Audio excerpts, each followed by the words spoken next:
Run junkies, welcome to Runners Without Limits TV. It's a night run tonight.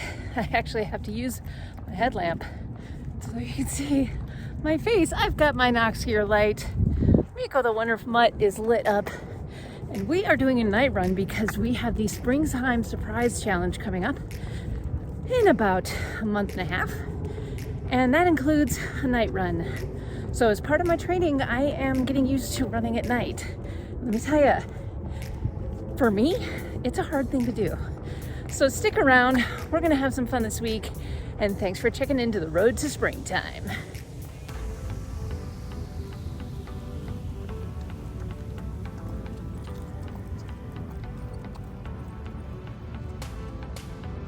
Okay, why am I running at night? Well, if you've been around for a while, you know that I am a morning runner. I love getting up early, I love getting it done, and running at night is really challenging for me.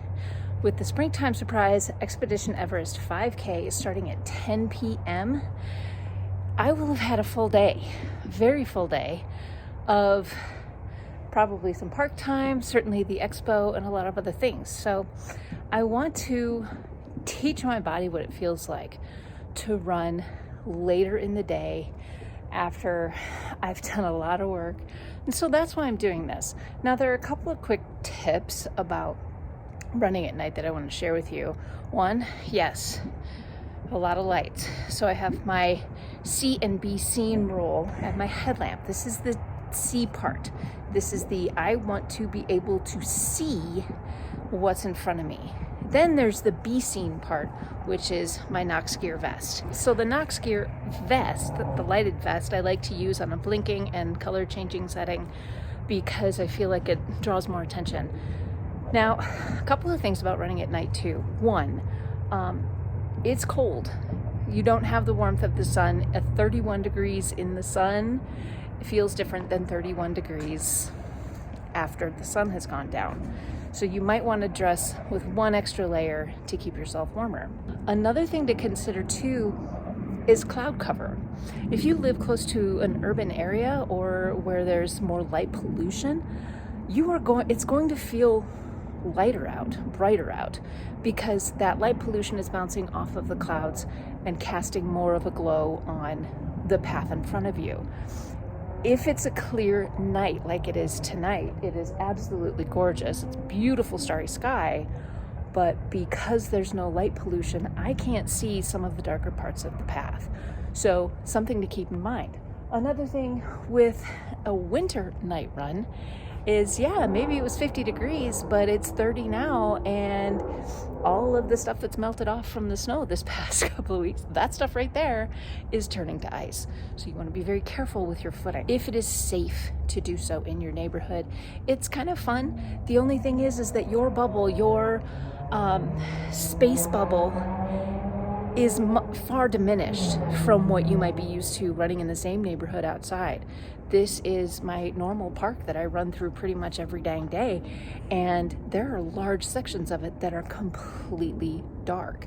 So I want to be very careful about where I'm running, kind of keep my head on a swivel, which means my last tip: no AirPods, no earphones, no music, no sound of any kind. You want to be able to hear what is happening around you. For example, I had 3 or 4 cyclists coming up behind me. They were wearing all black. They weren't wearing lights. All I could hear, and they weren't talking, and all I could hear was their spokes going. If I had been listening to anything at all, I would not have heard them, and I might have gotten in an accident, or they could have hit my dog. So I don't know. So you want to be very careful. You want to have your head on a swivel. You want to look in all those dark places, and just make sure that you are running as safely as you can. I have one more tip. This is my Brooks, not this thing. This is my Brooks reflective vest. These are highly reflective strips here. The color, or the white color, is also very bright when light shines on it. It's not reflective, but it is very bright. So the brighter the colors, the lighter the colors, the more you will be seen. Those are my tips for running at night. Miko, let's go home and have some dinner. I've got turkey chili waiting for me at home. I want to say one more thing about running at night versus running in the morning. So if you're used to running in the morning, and then you run the night before, then the next day you can kind of take as a recovery day. So I ran last night, Monday night, it's Tuesday, and I have a few things on my plan, and I've already done a couple of them. Took the dog for a nice long walk, the puppy for a nice long walk, because she needs it. Today is a little lighter.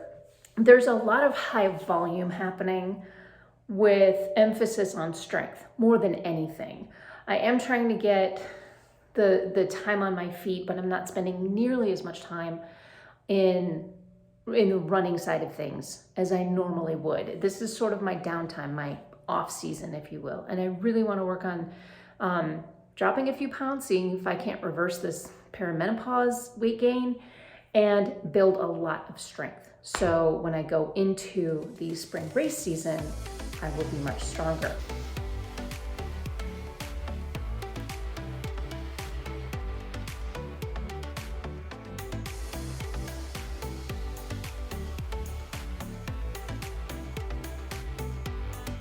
Let's go, get it, let's go. Come on, good boy. Yay. You got a stick. You got a stick out on a run. Going for a run. All right, so the weather's starting to clear up a little bit. We have some warmer temperatures in the mix. Most of the snow and ice has melted. So we have a little break and I can get outside with Miko the winter mutt. He loves it. I'm taking Mindy for nice long walks as well, which is important because she has massive energy levels. She's not old enough to run with yet, nor is she trained enough yet. Miko's really good on the leash, so I can take him without really any worry. Mindy's a bit more of a handful, so it's gonna be a while. I'm kind of preparing for springtime surprise, but the long game is the Colfax Urban 10 miler. I do have time goals in the works for that, so once we get into the training for that next couple of weeks, I will be ramping the running back up again. So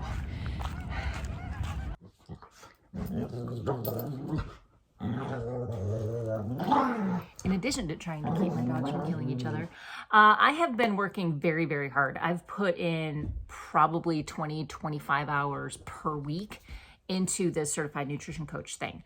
So I got to a point where I felt comfortable taking the test. I took that on Friday and I passed. So I am now a certified nutrition coach. What does that mean for this and the Runners Without Limits network? I really don't know exactly, but that's really where I've been spending the bulk of my time. I've been spending a lot of time just studying and prepping for these tests and getting through these courses. And then another big chunk of my time goes to just working out. I'm actually putting in a lot of volume, but not as much on the running side as I have been in the past. So that's really where I'm at right now. I'm very excited that I've made this move. What that means currently for the Runners Without Limits network, I mentioned this on the podcast this past week. I'll leave a link in the description about that. I have to dramatically reduce the content output that I've been doing here. So it's not a big deal. And I know there are so many of you that are so gracious and say, we'll just, whenever you get to it, that's great. Whenever you get a video up, we'll watch it. And I know there are those of you out there, and I can't thank you enough for that. For a long time, I've been trying to post at least twice a week, 3 times if there's RunDisney content in addition to my regular scheduled stuff, and podcast once a week. That is no longer possible for me to do on top of the NASM stuff. So right now I'm just reducing my schedule back down to 1 video per week here on the channel. It's going to go up on Sunday morning as best as I can. Sometimes it'll be RunDisney recaps. Sometimes it will be training tips like I usually do post up on Tuesdays. And sometimes it'll be a little more casual and relaxed in my training updates. But basically at this point, I got to wrap this up so I can get this out to you guys. I want to thank you guys so much for watching and tuning in every week. I really appreciate it. Like I said, please like, subscribe, tell your friends, and remember you can financially support this network over on patreon.com/runnerswithoutlimits. You get exclusive content, and yes, I actually have to do some of that too. So please consider joining us over there for some really fun things that we have going on.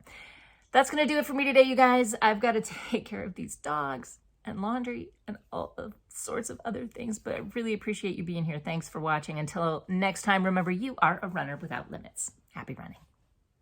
Yeah, come here. Come here.